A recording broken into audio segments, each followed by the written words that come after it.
16 মান্দাইনগর বিধানসভা কেন্দ্রের উদ্যোগে রবিবার বড়মুড়া পাহাড়ের পাদদেশে অনুষ্ঠিত হলো এক বিশাল যোগদান সভা, যার আয়োজক ছিল ভারতীয় জনতা পার্টি। এই সভাকে ঘিরে এলাকায় তৈরি হয় উৎসব মুখর পরিবেশ, যা রাজনৈতিক দিক থেকে ছিল অত্যন্ত তাৎপর্যপূর্ণ।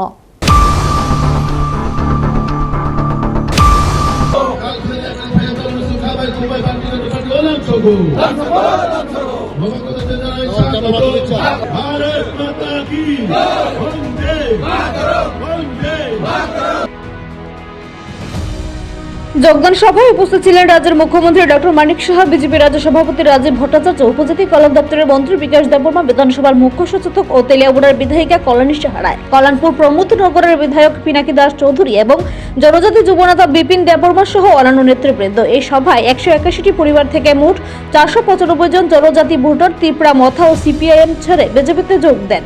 এই যোগদানকে রাজনৈতিক মহল দেখছে স্বশাসিত জেলা পরিষদ নির্বাচনের আগে বিজেপির একটি কৌশলগত পদক্ষেপ বা মাস্টার স্ট্রোক হিসেবে। বক্তব্য রাখতে গিয়ে মুখ্যমন্ত্রী মানিক সাহা বলেন, বিজেপি সরকার সব সম্প্রদায়ের উন্নয়নে প্রতিশ্রুতিবদ্ধ। উন্নয়নের রাজনীতিতে ও শান্তির বার্তা নিয়েই আমরা এগিয়ে চলেছি। তাছাড়া বক্তব্য রাখতে গিয়ে মুখ্যমন্ত্রী মানিক সাহা 25 বছরের বাম আমলের ইতিহাস টেনে সুখরাম দেববর্মা হত্যাকাণ্ড, 1982 সালে কৈলাসহরে কংগ্রেস কর্মী ভগবতী বসাক সহ উনার পরিবারকে আগুন দিয়ে পুড়িয়ে মারার ইতিহাস ভুলে যায়নি ত্রিপুরার মানুষজন।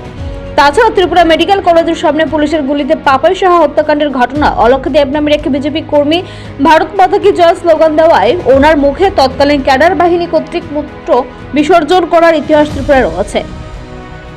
তাছাড়া 7 মাসের গর্ভবতী পুষ্প কপালী নামের এক মহিলাকে তৎকালীন ক্যাডার বাহিনী সিপিআইএম পার্টি অফিসে ডেকে নিয়ে গিয়ে পেটে বারবার লাথি মেরে ওনার সঙ্গে নির্মম অত্যাচার করেছিল। তার দোষ ছিল একটাই, সে বিজেপি দলের হয়ে প্রতিদ্বন্দ্বিতা করেছিল।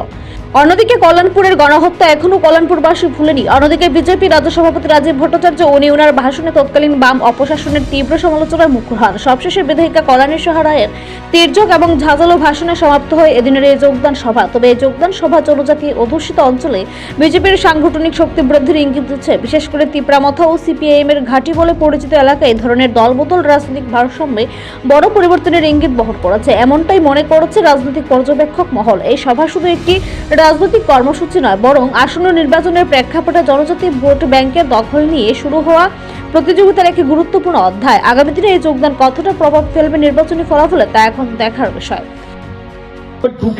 সুখরাম দেববর্মাকে কিভাবে খুন করা হয়েছে, জনজাতি গোষ্ঠীর একজন, এবং সে সৎ ছিল এবং জানা গেছে একজন সিপিএম এর ক্যাডার, তার ইশারাতে, এবং শুধু খুন করেননি, এবং শুধু উনাকে না, উনার সহকারী যে ছিল তাকেও এই সদরের মধ্যে ঢুকে উনাকে এসডিএম কে খুন করেছেন। আপনারা ভুলে যাননি সেগুলো?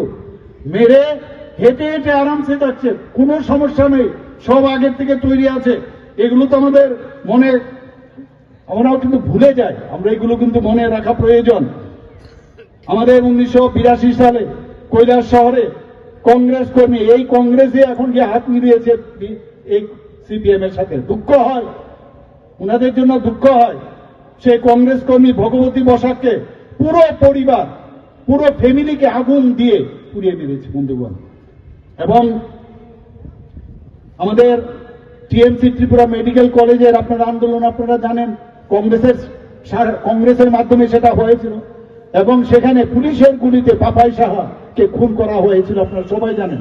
এখনো মাঝে মাঝে ফটোগুলো যদি দেখেন কি নির্মম ভাবে যারা। নিজস্ব প্রতিনিধি রিপোর্ট, এশিয়ান টাইমস।